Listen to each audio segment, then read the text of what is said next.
Move this to the top. And make this full screen. Okay. So when, let's see, in the year 612 BCE, we have another war that breaks out, and the Assyrians lose. And the group that comes to power next was known as either the Chaldean or the Neo-Babylonian Empire. And this empire was so named Neo-Babylonian because they tried to recapture the splendor that had been marked by Babylon 12 centuries earlier under Hammurabi. So you see, I've jumped through time very quickly here. And they controlled the region that stretched from present-day Turkey to northern Arabia and from Mesopotamia to the Mediterranean Sea, so quite a large area. And the most famous of the rulers was Nebuchadnezzar. And you might know the name because he is mentioned in the Hebrew Bible and in the Old Testament. And I don't know enough to know if he's mentioned also in the Quran. I'm not sure. But Nebuchadnezzar, technically Nebuchadnezzar II, ruled from 605 to 562 BCE, and he goes into Jerusalem and he destroys the first temple of Solomon, and he takes many of the Jewish people from Jerusalem and he displaces them out of Jerusalem. And this is recorded in the book of Daniel in the Hebrew Bible, or it would be in the Old Testament, right? In the Catholic Christian Bible. He builds this amazing city, which this is a reconstruction drawing of Babylon in the 6th century BCE. And you could see a couple of things here. We have this oasis here in the city. And the story is that his queen was not from where Babylon was, she was from the coast, and she missed the lush green vegetation of the coast. So he had this whole irrigation system created so that he could have this area, which became known as the Hanging Gardens. And this was one of the 7 wonders of the ancient world. And then we also have here this gate that is painted or colored in for you in this beautiful blue, which was known as the Ishtar Gates. And the Ishtar Gates, you can see it was a double wall that ran around the city, and you can just see the size of these gates in comparison to the people here.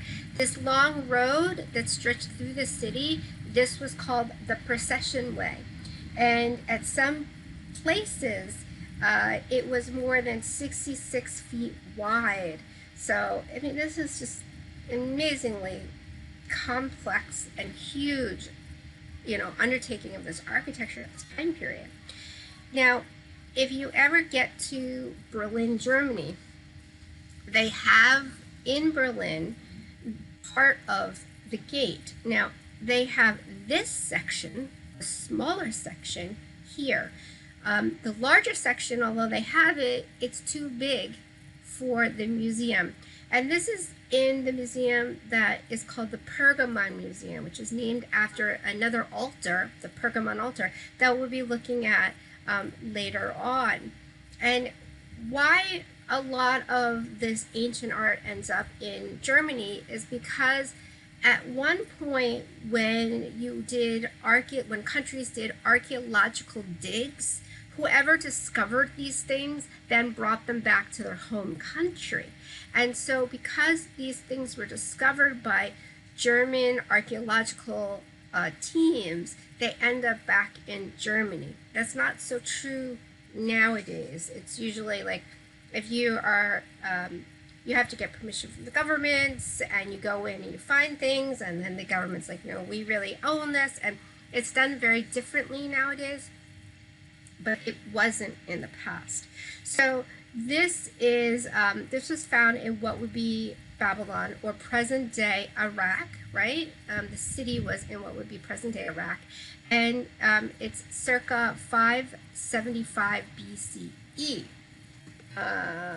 We have these amazing blue ceramic bricks.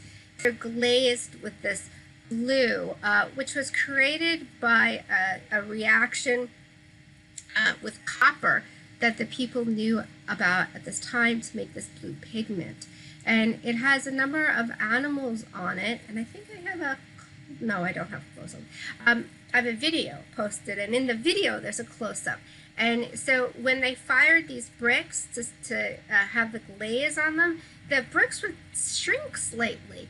And so it's really amazing how they were able to figure out the shrinkage of the bricks and everything lined up. And I mean, it's just incredible. So I really would like you to watch the video of this also, because it's going to give you a person standing next to it, and you'll see that the person is like maybe in this area. I mean, these things are huge, and remember, this is the smaller of the two gates.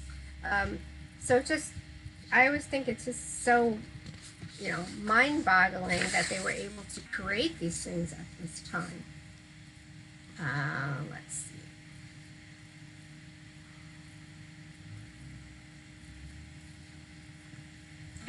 So then we have, I wanted to give the date, we have then in 539 BCE, we have the Persians who enter the gates here, the Ishtar gates, and they destroy Babylon.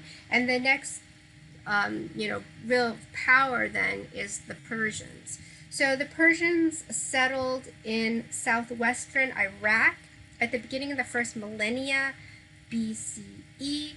And their first great ruler was Cyrus II, and he ruled from 559 to 530 BCE, and he builds his empire that includes Babylon, and he takes Babylon over in 539 BCE. And his empire eventually stretches from Iran into Anatolia, and would eventually include Egypt and Cyprus as well. The next great Persian ruler is Darius I, and he rules from 521 to 486. Actually, I should jump this ahead. And he took the throne and expanded the empire, and he could boast, and did boast, "I am Darius, great king, king of kings, king of countries, king of earth." And this was a huge, huge empire that the Persians were able to build. So we have the Persian Empire was in, like I said, what would be present-day Iran. And today, when you speak to people who are Iranian or from the country of Iran, you'll actually find them sometimes saying that they're from Iran, but they're not Iranian, they're Persian, because there's still a group of people in Persia that lay claim to being descendants of this empire.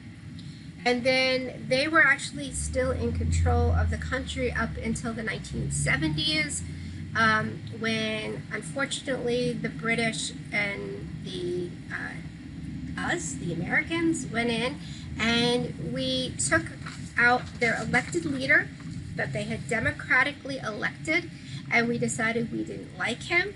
We took him out of power and we put someone else in power. This ended up being horrible. It caused a civil war in the country, and when the civil war was over, we then had this radical Islamic group that was then in power and is still in power today. And so, the Middle East being such a mess that it is today, we actually should take a lot of blame for the debacles that have happened in that country, and what happened recently and is happening in Afghanistan is just another example of it.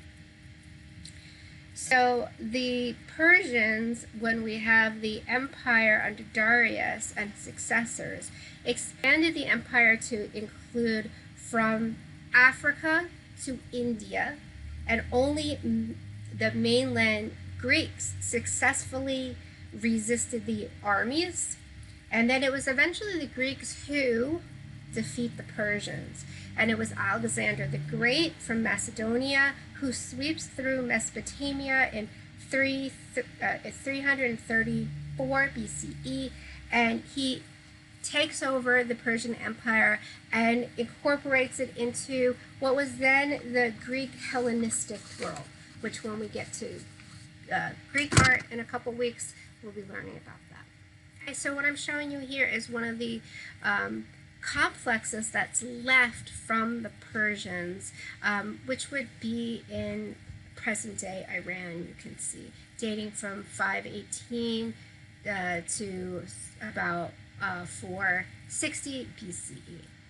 Right, so that ends the Near East art, and so I will make more videos for next week, and see you next week. Bye.